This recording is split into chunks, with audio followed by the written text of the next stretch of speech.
cutubka 11aad xiriirka qoysaska iyo warbaahinta.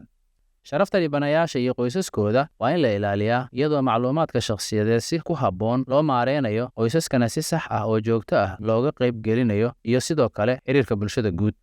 Bixinta macluumaad cad oo waqtiyeysan waxay hoos u dhigi kartaa wararka kutirikuteenta ah, iyada oo sidoo kalena yarayn karta walaaca bulshooyinka ay dhibaatadu saamaysay.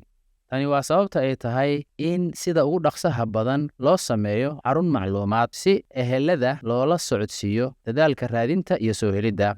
Kaliya natiijooyinka kabandambaysta ah ee aqoonsiyada ayay tahay in la bixiyo. Qoysaska dhibanayaasha la aqoonsaday waa in si gaar ah loogu wargeliyaa ka hor inta aan xogta loo sii gudbin warbaahinta. Warbaahin kala duwan ayaa loo isticmaali karaa musiibooyinka baaxadda leh marka aysan macquul ahayn in xarunta lagu casuumo dhammaan ehelada dhibanayaasha suurtagalka ah. Waxaa kale oo lagu talinayaa in la magacaabo sarkaal isku xidhka warbaahinta ah si uu isugu duwo xog waraysiyada warbaahinta lala yeesho shaqaalaha isgaarsiinta ee hay'adaha ka qaybgalaya, iyo sidoo kale inay si dhow ula shaqeeyaan warbaahinta gudaha iyo kuwa caalamiga ah, iyo inay si firfircoon ula shaqeeyaan saxafiyiinta iyadoo la diyaarinayo xog waraysiyo joogto ah iyo fududaynta waraysiyada lagu qabto xarun warbaahineed oo loo qoondeeyey. Saxafiyiinta waa inaysan marnaba si toos ah u helin sawirrada, diiwaanada shakhsiga ama magacyada dhibanayaasha.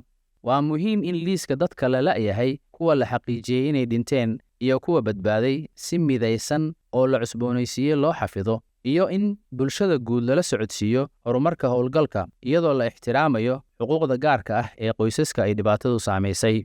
Ugu dambayn, la shaqaynta hay'adaha caalamiga ah iyo dowladaha ayaa gacan ka geysan karta aqoonsiga iyo xiritaanka kiisaska qaarkood iyo dib ugu celinta ama dib ugu soo celinta meydadka la aqoonsaday ee qoysaskooda.